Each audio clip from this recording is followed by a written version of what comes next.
chụp đi đi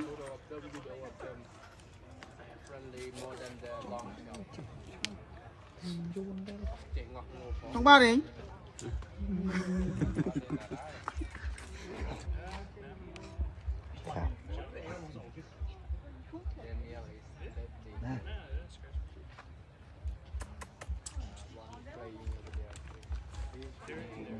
Ai thôi khi tôi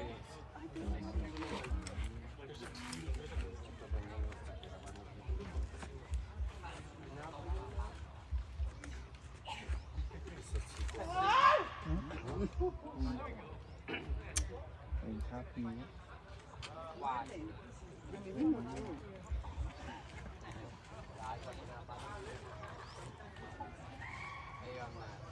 tao lấy gì sẽ giữ cái áp chân đi nhận có bị thua thôi cùi thôi to là tao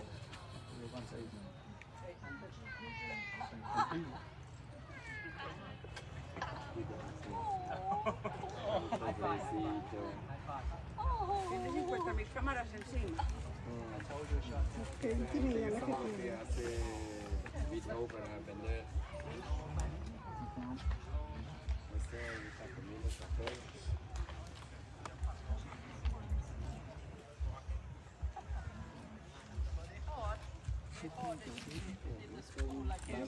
El chiquito está muy feo. Está muy bebecito.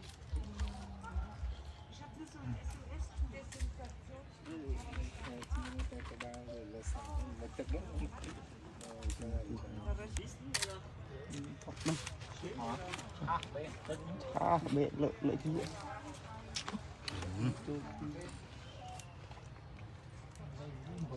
quà nhé 200 rồi.